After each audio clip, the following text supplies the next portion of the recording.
Hi, good afternoon, everyone. Welcome to the Social Masterclass. We are just going to wait just 30 seconds just for everyone else to join. We can see that people are starting to join us now. So yeah, just going to wait a short while and then we'll begin.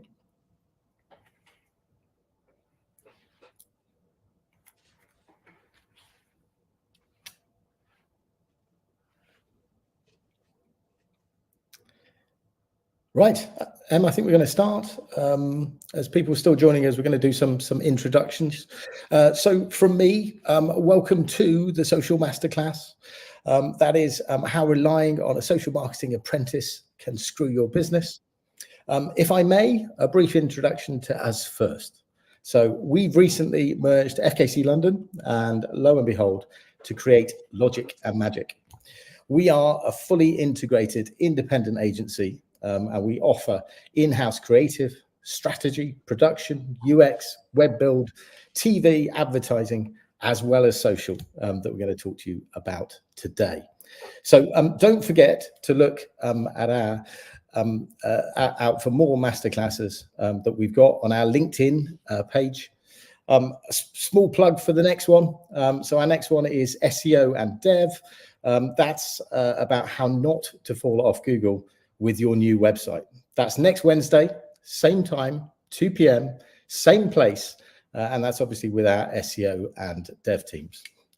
So we are live across LinkedIn, YouTube, and StreamYard.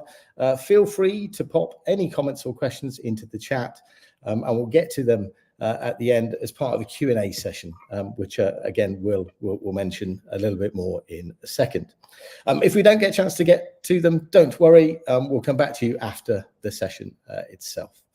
So that's kind of the intro to Logic+Magic. A quick intro to ourselves, if I may. So I'm Mark Burgess. I'm director across Logic+Magic, and I'm your host today. But it's my pleasure to introduce our speaker, Emma Hodgkinson, strategy and channel director. Emma, a little intro from you. Thank you so much, Mark, and thank you to everybody that's joining us. It's a pleasure to be speaking at this social masterclass. As Mark mentioned, my name's Emma and I'm strategy and channel director at Logic+Magic, and my expertise is all things research, insight, brand and the customer. And within our agency, I also look after our marketing execution teams across creative, social and SEO too. On this screen, you can see both mine and Mark's email address, so please feel free to get in touch if you have any questions or anything that you would like to talk to us in relation to social in your business. So this masterclass is all about how relying solely on a social marketing apprentice can screw your business. And I wanted to talk to you a little bit about why we chose this subject. So we know that things are tough now in the wider landscape, and it can be a common choice, especially if you're a new business or one that's just dipping your toes into the world of social, to have a colleague in-house looking after your entire social media presence. The challenge that we're going to be talking about today is what happens when that colleague is an apprentice. So in the next 45 minutes, you'll learn all about how social is changing, why it's not smart to rely solely on a social apprentice, the importance of a social strategy, why you need the right expertise, and as a little bonus, we're going to be giving out a common social myths plus platform top tips guide for everyone at the end of the session, so please do stay with us. So, on to the changing landscape of social.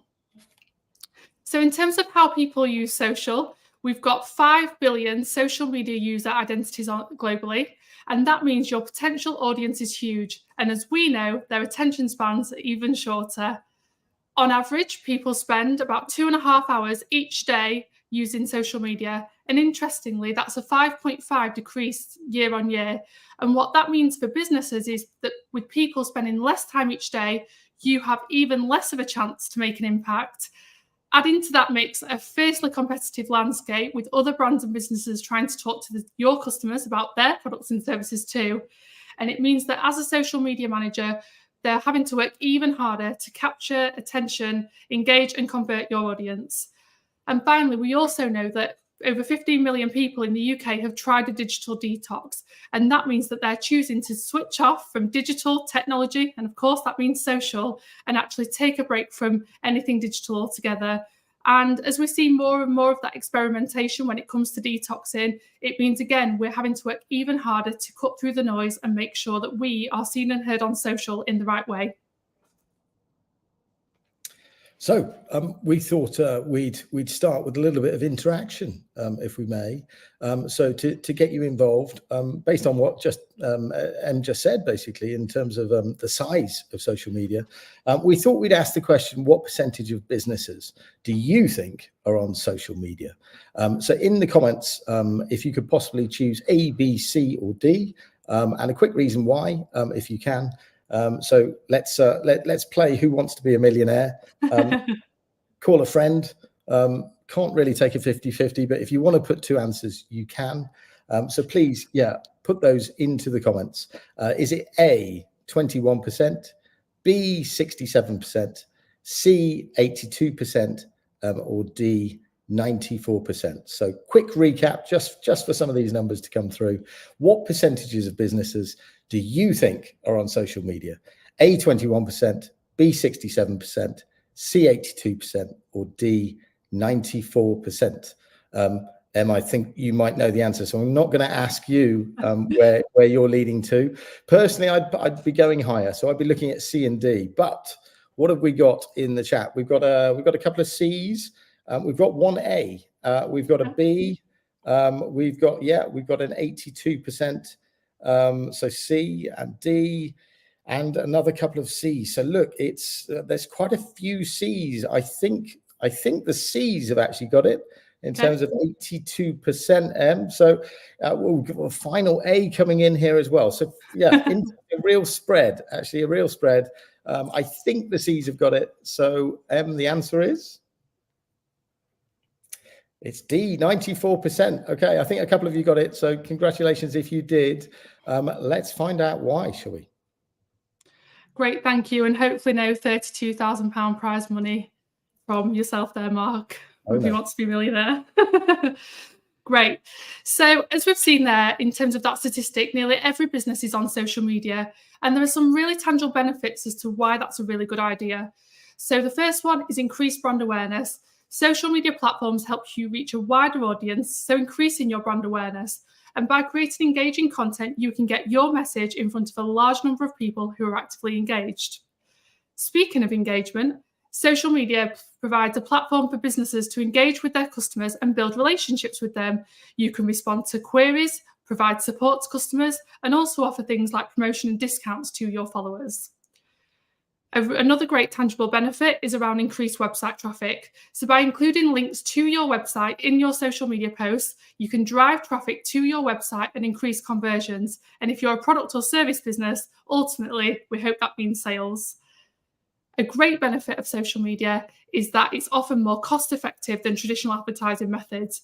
You can target specific demographics and interests, ensuring that your message is seen by the right people, and you can measure your results more effectively. My favourite benefit, and I would say this as somebody who's an insight and strategy-led leader, is that social media tools and analytics provide valuable insights into your customer preferences, opinions, and behaviours.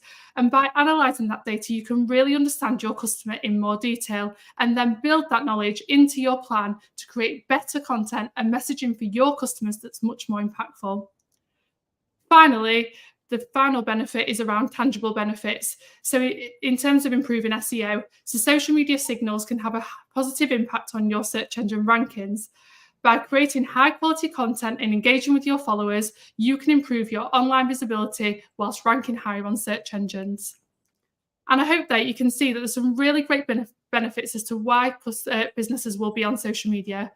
The challenge, though, is that when you ask a business why they're on social media, none of those tangible benefits come through. And the most common reason that people give that we hear is, and I quote, because everybody else is.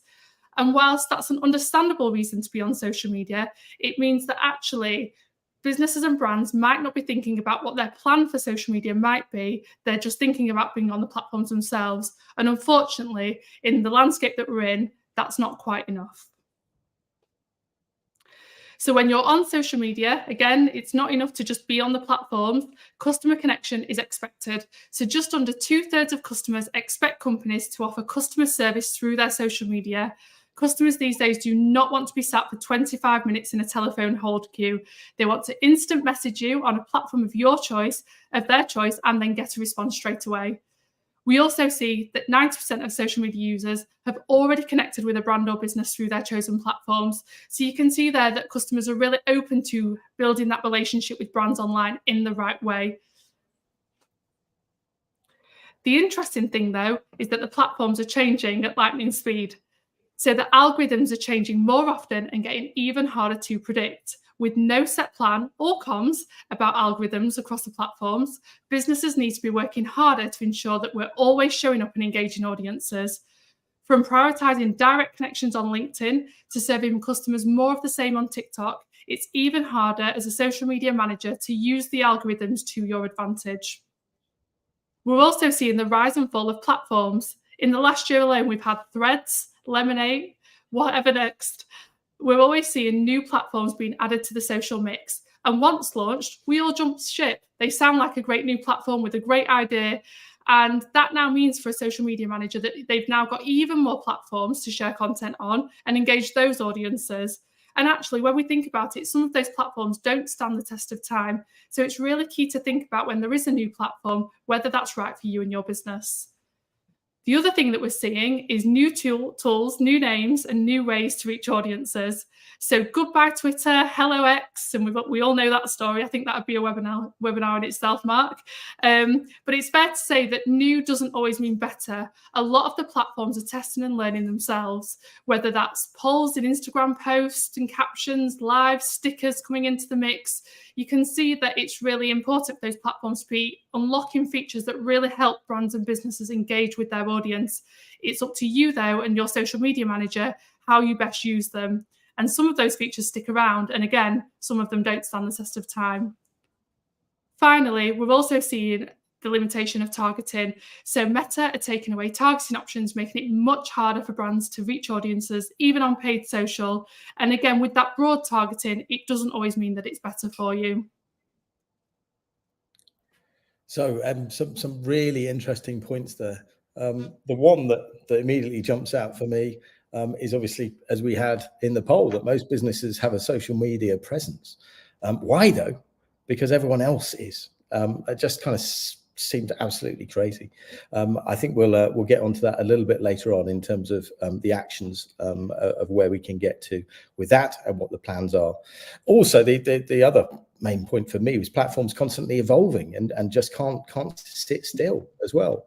And all of this around the challenging environment as well, about the average time on social decreasing, 50 million people taking a digital detox as well, and then customers' expectations of brands on social media is just at an all-time high. I mean, Em, has it ever been any harder than this for a brand to be on social?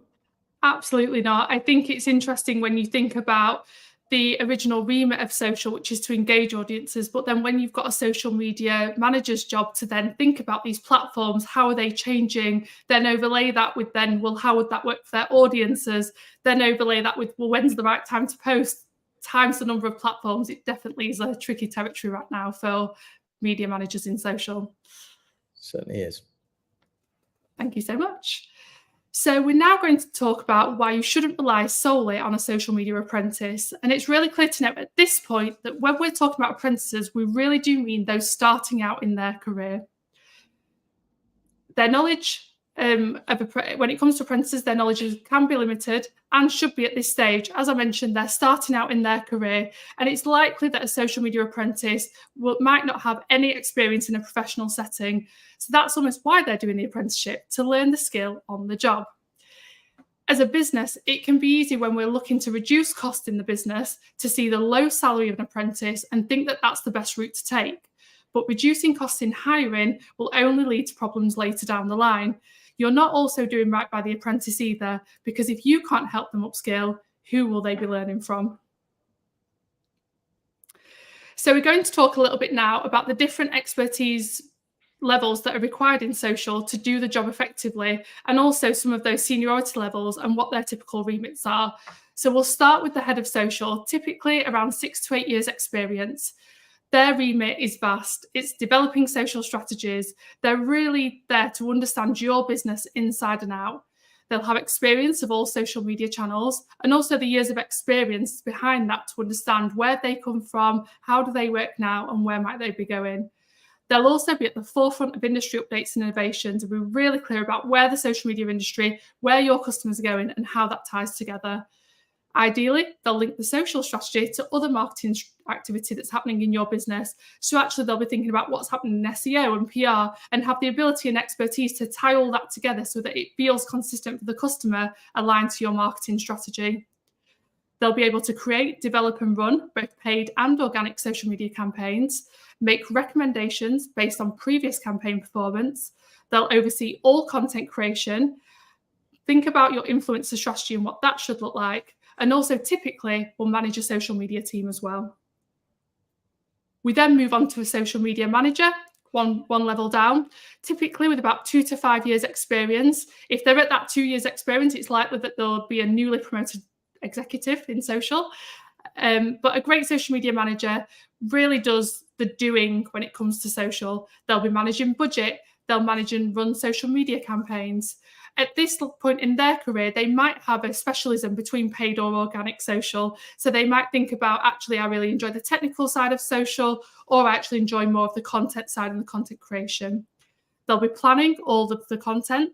They'll also be creating high quality content, which typically requires some level of creative or graphic design expertise, alongside expertise in video editing and using the apps in the right way to edit content down and make sure it's fit for social.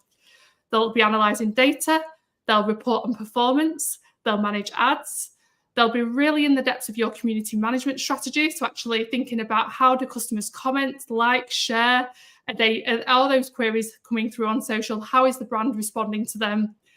They'll also look after your influencers, so actually from the strategy they'll think about the number of influencers they have and really manage that through in terms of then how influencers then receive your product or service and then post about it to their own communities.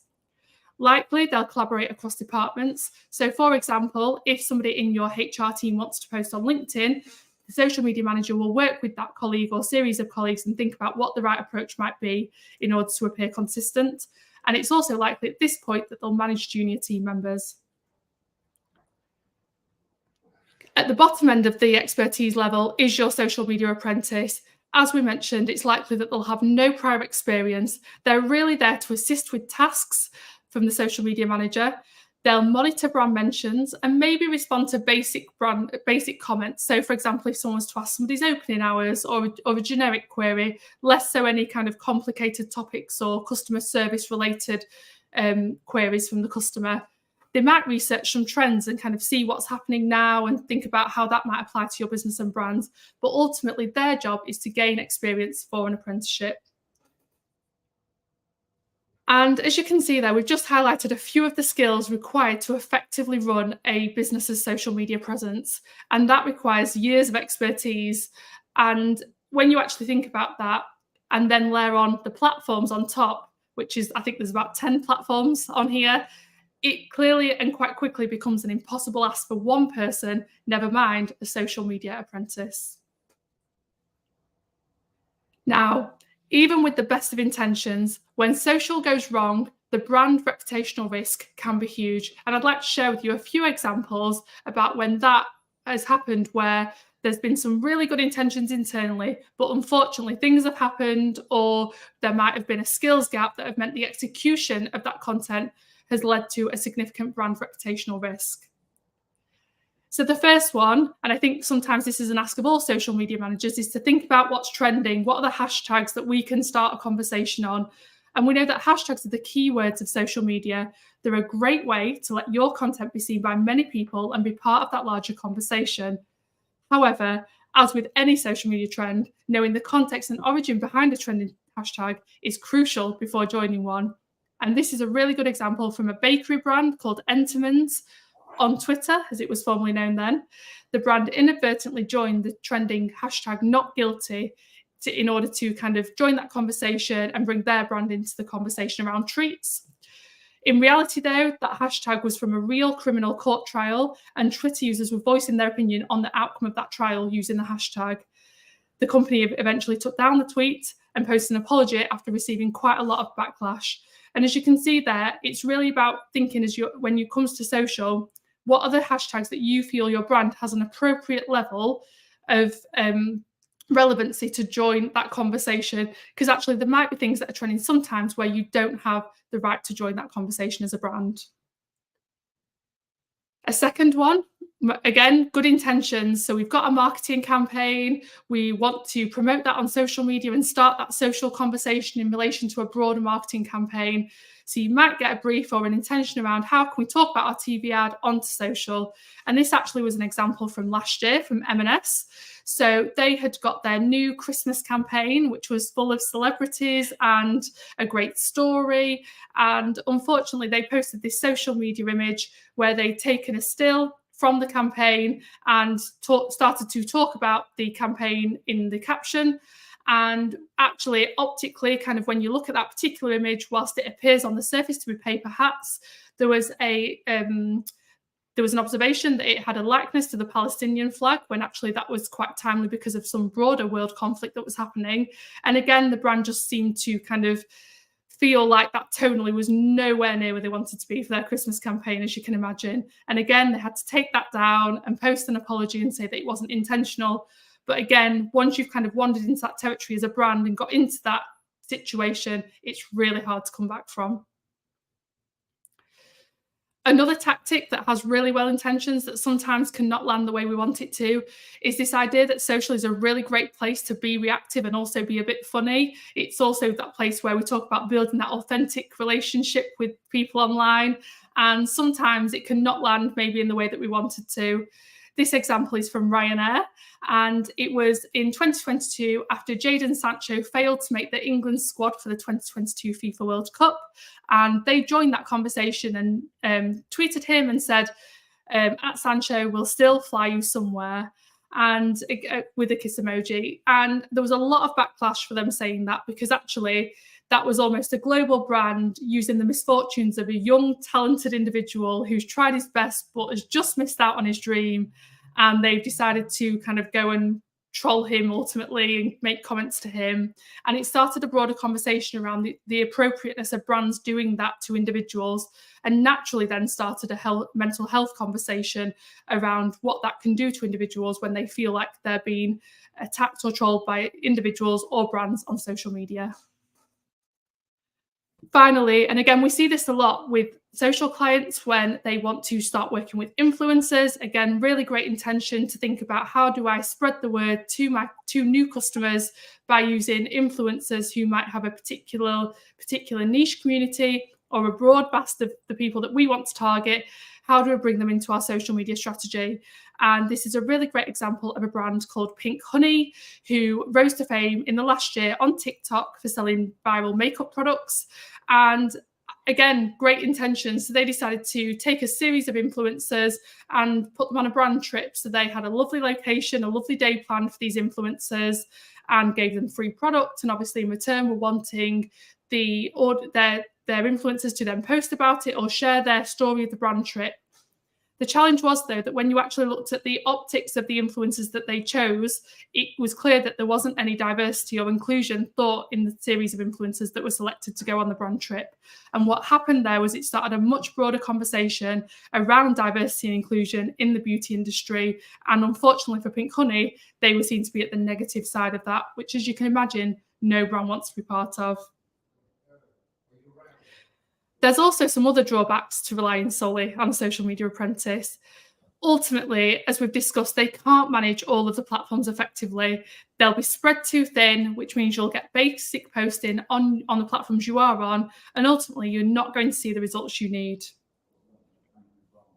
As they're an apprentice, their knowledge of your business strategy and marketing strategy will be limited. And actually, when you've got that expertise through your social team, they really should see that the social media strategy falls down from the marketing strategy, and that in itself falls down from the business strategy. And ultimately, you'll see that consistency in all marketing activity. When you don't have that knowledge and expertise, it might just feel ad hoc, it might feel random. And again, you're not going to get that consistency in the social media posts that you're looking for, which again will hinder your results.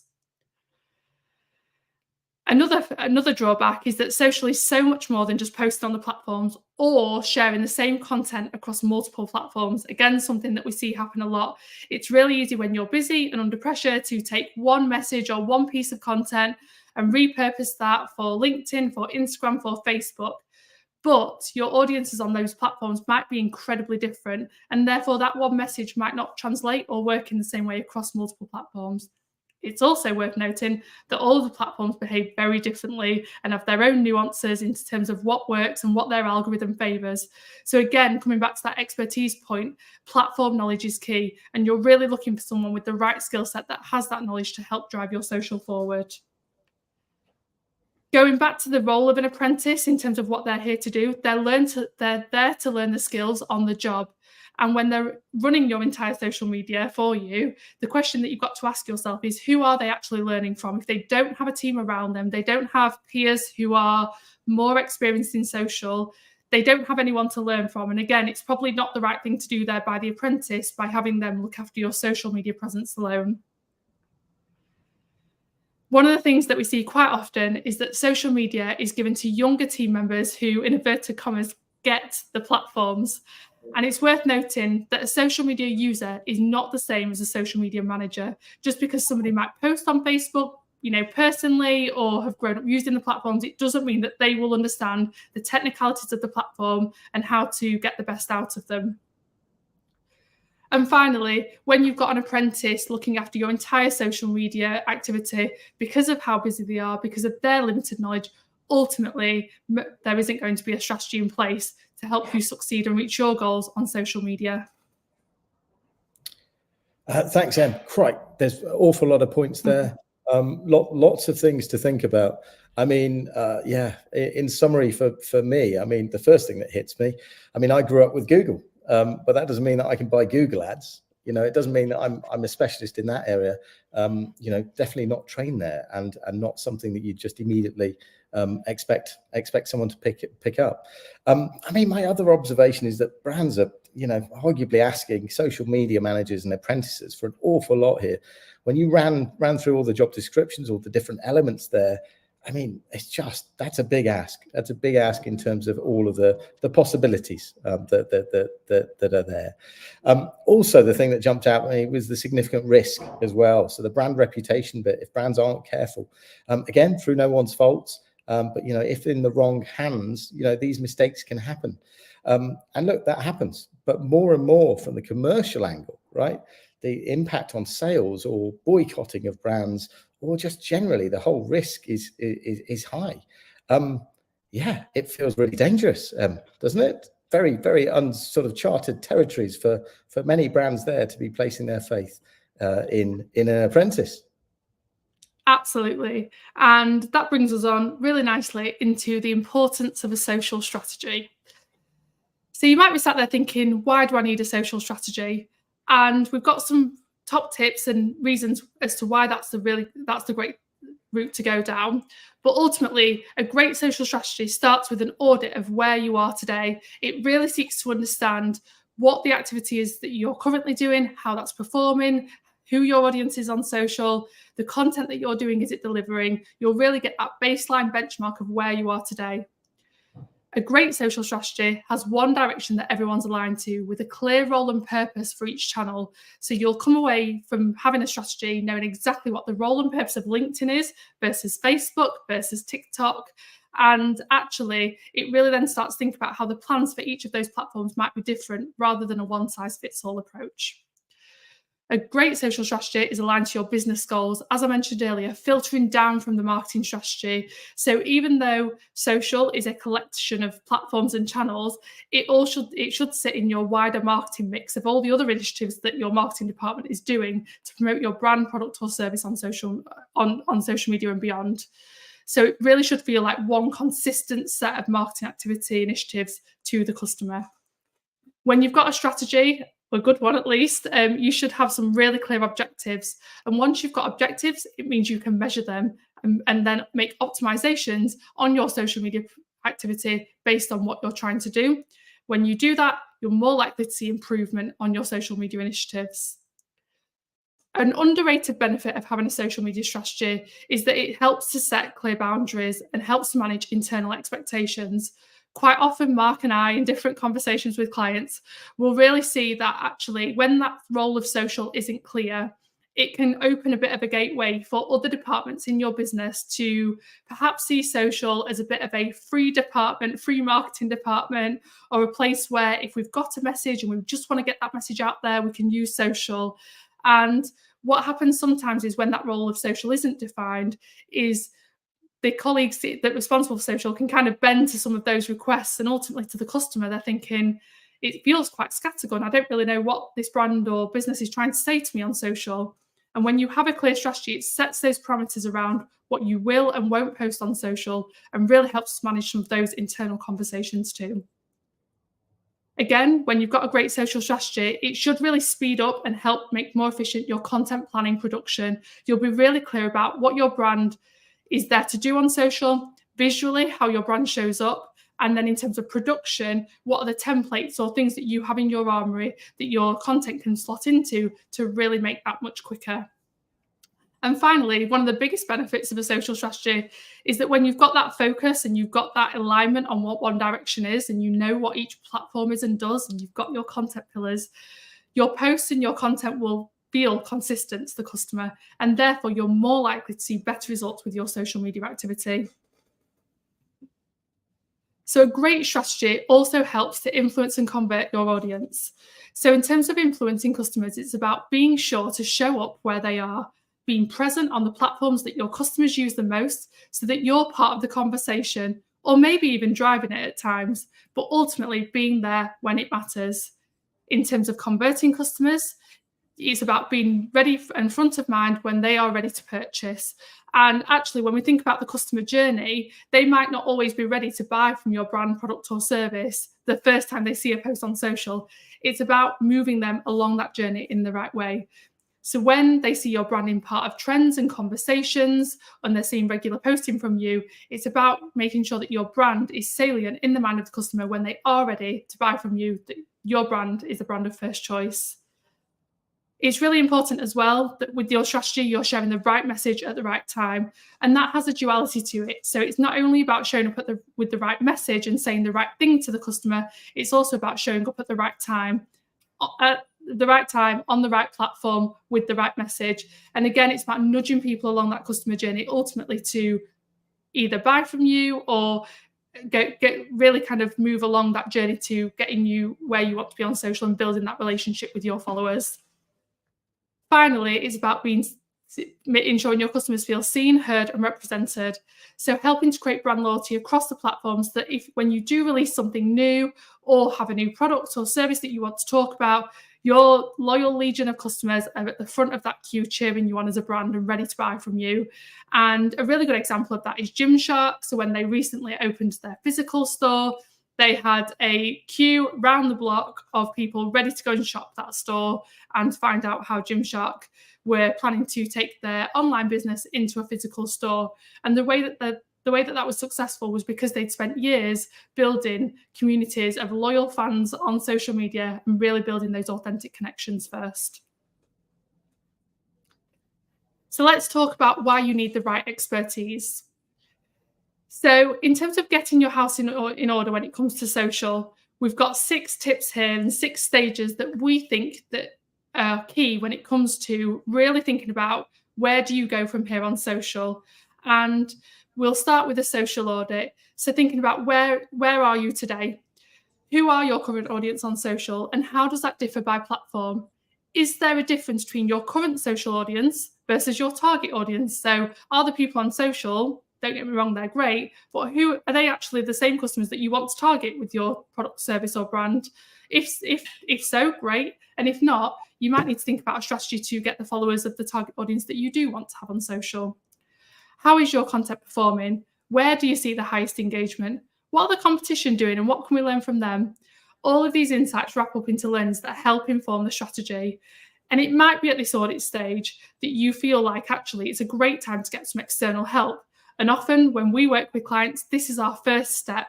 We'll help you pull all of the data together and make recommendations based on what we found out to then really help you drive your strategy forward. On to the next step. So a social strategy, where you want to be, defining the reason as to why your brand or business is on social, along with a series of objectives and KPIs. You'll be clear on who you're targeting and define the jobs to be done within the strategy. From there, you'll develop content pillars and a series of tactics and ideas designed to bring those pillars to life, along with key messages and the moments that matter to the customer. You'll also think about the balance of planned versus reactive content and set some of those important boundaries for what reactive content should and shouldn't do. From there, you'll also develop creative foundations, and this is all about how your brand shows up on social media. It might start with creating a social media tone of voice, which is really interesting when we think about the role of social in a wider brand narrative, where you might dial up one of your brand values, or again, see social as a place to be fun or educational. It might actually tweak your tone of voice a little bit, and you might decide to have a specific social tone of voice about how you show up and talk to customers on social media. It's also good to think about visually how your brand shows up on social, the types of images you want to use, and the use of your brand assets in content, etc. From there, we move to campaign and content planning, which is all about how you make sure you stay relevant and, more importantly, reach those goals that you've set out in the strategy. So a typical social media manager will work month to month, but at this point, it's really about stepping back and looking at the strategy and thinking about the seasons and moments that matter to your customers and how you bring that to life. That might be through a creative campaign idea. It might be through pulling out key events throughout the year that really matter. But again, it's about taking those moments and tying them back to your goals so that you're not celebrating, National Pork Pie Day, for example, if actually that has no relevancy to your brand whatsoever or your goals. The next step is execution. So how to make sure you execute correctly. We've seen from a few minutes ago how when execution falls down, that can have a significant reputational risk for your brand or business. And it's about this is all about making sure your standards are high and making sure that you do your due diligence beforehand when it comes to executing your social media content. Your social content should feel authentic to the customer, but ultimately should always be a positive reflection of your brand.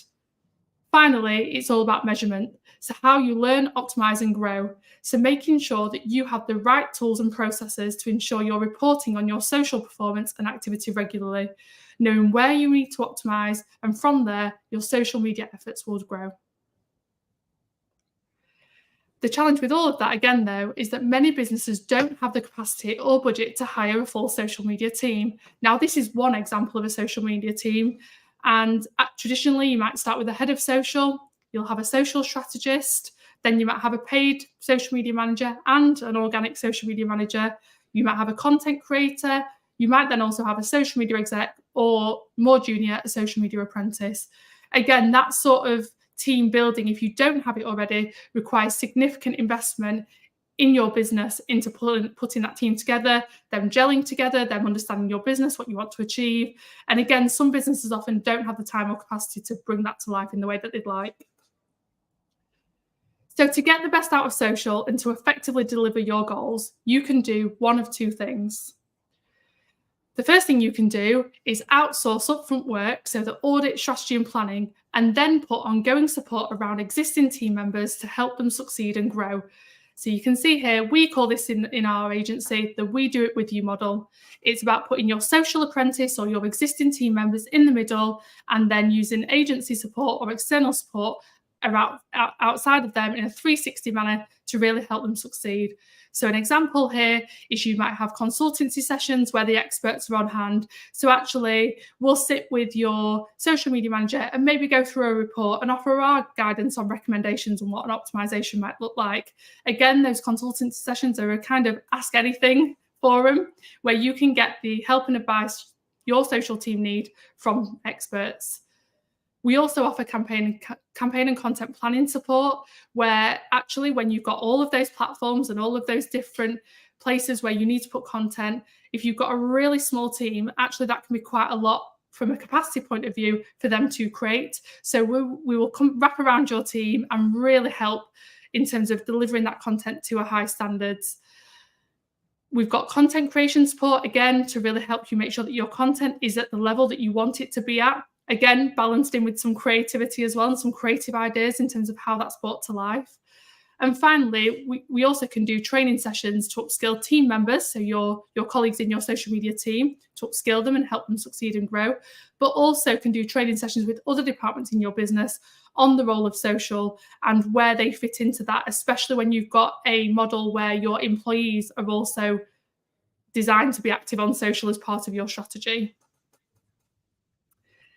The second thing you can do is outsource social media, which is strategy and execution, altogether and leave it to the experts. And we call this our we do it with you, we do it for you model. So actually you can see on the right-hand side there, it starts with the audit, into the strategy, into creative foundations, into content and campaign planning. It then moves into the execution stage, so actually bringing all of that to life and managing all of the content, scheduling, posting, etc. Then also other initiatives, so it might be that you want to look at influencer management or even community management, and then the reporting, measurement, optimization, and so it goes. And actually, when you're a business who is incredibly busy, incredibly time poor, and actually, might not know too much about social media yourselves, you might just want to outsource all of it altogether and leave it to the experts. Thanks, Em. An awful lot to take in there, an awful lot of great tips as well. One of the things that immediately sort of jumps out at me was your example there in terms of National Whatever Day. And I remember when sort of social first started actually, and looking at content plans as an agency, for our clients, and it was National Friendship Day, and we were like, right, we've got to post. And of course, it's moved on so much from then. It's about raising the benchmark, right, beyond these tactical one-offs, right? It's also, for me, you kind of mentioned about other departments, it's setting internal boundaries as well. The other really important thing, right, is just this, not just once a year or even once a quarter. It's constant improvement in everything that we do. And that measurement, that reporting, the optimization, the constant improvement, is what gets to excellent social content and communications. Having bigger commercial goals and that play in the integral plan, in the full marketing mix, and an awful lot there to take in, an awful lot to consider, I guess, for brands. Absolutely. So, just kind of summarising some of the points in terms of the approaches that we take and have taken. We see it kind of being about getting to a team that works for you. Of course, that very much could include a social apprentice if they're supported in completely the right way. So maybe a slightly unfair headline for the webinar, but it's all about getting the right team it's the right mix for you. So as Em said, the mix of outsourcing that upfront work to specialist support, or training for your teams, or completely outsourcing all of your social media and leaving it to the experts. Whichever that structure is, and whatever best hits your objectives, your current team and your budget, it's something that we can potentially help you with. So here's a slight plug as well. So some of the brands that we've helped along their journeys as well. And if anyone's got any specific questions about any of the campaigns that we ran for them, again, I can kind of pick up with you separately here too. So in conclusion then. Fantastic. So we've got 3 key takeaways that we'd like you to consider. The first one is make sure you have a social media strategy for your business.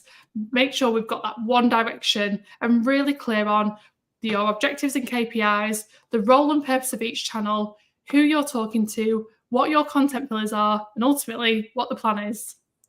The second takeaway is setting your team up for success, and please don't let your apprentice run social media alone. It doesn't work for your business and doesn't get you the results that you want, but it also isn't really fair on them. And it's worth highlighting that, again, that a social media user is not the same as a social media manager. And we've talked about the skill set and experience required to effectively run social. And just because somebody is a digital native does not mean that they can run social in the right way for you and your business. The final takeaway is to bring in the experts where necessary, whether that's to do the upfront heavy lifting and then support your team ongoing, or to run your social media accounts for you, saving you both time and money. Super. Thanks, Em. So at this point, we'd like to invite questions from anyone. I think time-wise, we're doing well.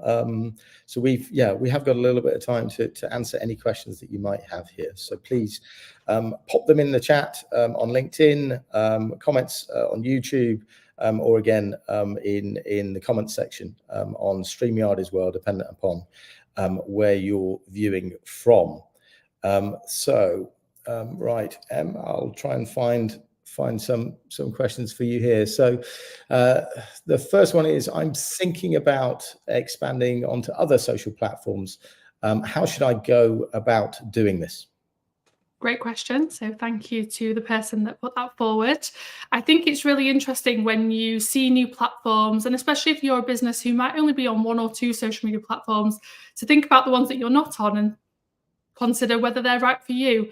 And ultimately, it's not about being where everybody else is. That's not the driver to be on more platforms. It's actually about thinking about your goals as a business, what the role of social is, and what are the right platforms to help you reach those goals. So my advice, Mark, would be to really think about the platform that you're looking to go on, what you're trying to achieve from social for your business, and whether that's the right fit, and also whether your customers are on that platform as well, because ultimately you might want to be on a platform, but if your customers aren't there, it's probably not much point. Yeah. Okay. Thanks, Sam. So the next question, I think we've touched on already, or you've mentioned. So, but I'll let you expand upon it. So, social in our company seems to be more tactical and reactive than I would like. So, listing job opportunities, celebrating employee milestones. How can you manage this so that we can focus upon driving sales? So, I suppose focus more upon commercial objectives. Great question. And again, this is something that we touched on because it's something that we see quite a lot happen when actually the role of social isn't quite clear. And sometimes people internally might think that they can post, anything they like on social and that will be absolutely fine. And, I always think it's really interesting to just take a step back and think about what the customer and what they are seeing on social. So somebody in a certain department might think it's great to post about Julie's 2-year anniversary and put that all over social. But actually, is that right for the customer? Is that what the customer's wanting to see? And if not, it's probably worth having that conversation internally. I think when you're really clear about the role of social, and especially when it comes to the commercial objectives that might sit behind that, it then helps you have the right conversations internally to maybe politely push back on some of those requests a little bit. All right, thank you. Right, I've got a tricky one now. I've got slightly contentious, I would almost say. So how can I encourage my employees to be on social more? Okay. So again, it really does depend on your business. So in your business model, whether you are wanting your employees to become advocates for your business or brand and therefore post on social.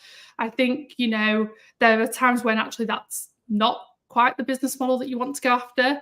If it is something that you're looking to do, it's really about giving those employees or departments in your business the right training and in terms of how your brand shows up on social, how to voice their opinions in the right way and how that aligns to you and you and your brand and what you're trying to achieve. And again, just giving them kind of the right armory, the right training, so that when they are posted on social, it's always a positive reflection of you and your brand. Okay. Super, thanks. Next question is how many or how much, should probably say, how much content should we be posting and when? Again, I think you've kind of touched upon this already, but yeah, around when should we be posting and what content? I think there's quite a lot of cheat sheets out there that will tell you should be posting this many times on LinkedIn, but only this many times on Facebook.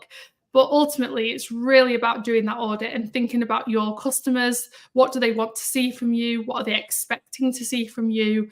And ultimately, you might look at your audit phase and go, actually, the less we post, the less we see engagement, or the more we post, there might be a tipping point where you post too many times and then engagement drops off. So again, go back to the audit, think about how your customers are interacting with you currently, and where's that sweet spot where you get the best out of your audience in the right way. Then think about the industry benchmark around when is best to post, and kind of join the two together, because ultimately that forms a really big part of your strategy about, again, getting the right message to the right people at the right time.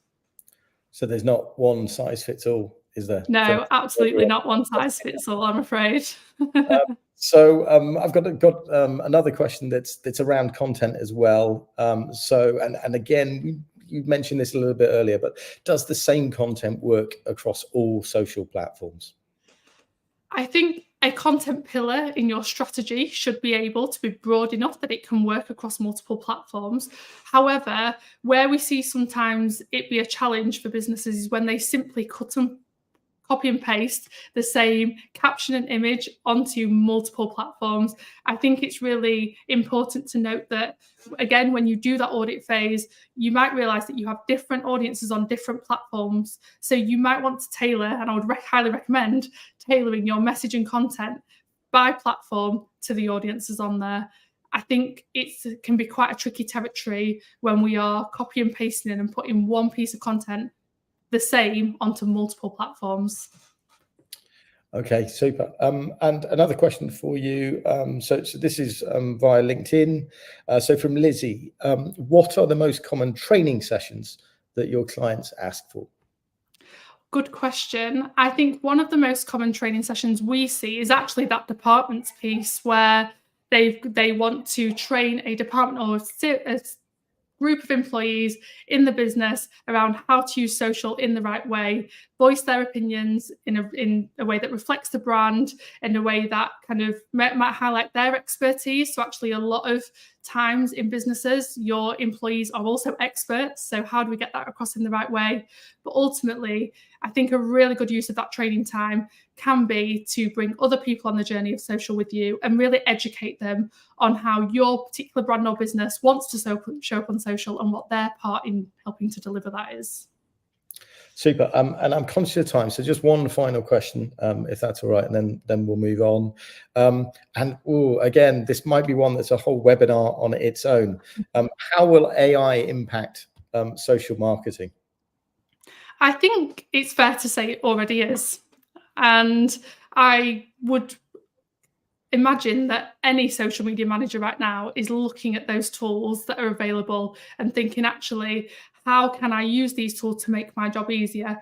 And it's really worth noting that AI is there to help you make things easier, not to replace. So it's really easy sometimes, I think, see the likes of ChatGPT, etc., to go, oh, we'll just ask ChatGPT to create a content plan for us, or, ask ChatGPT to create a series of posts.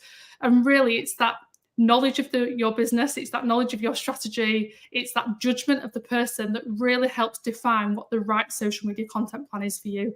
So I think for me, I very much see AI being a helpful tool for social media managers to help them create better content quicker, faster, etc., but not necessarily replace them altogether.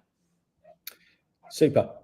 Thanks, Em. So we've got just a couple of minutes left. So we'll move on to the next slide, if that's all right. So you mentioned at the start, Em, so I'll talk about this.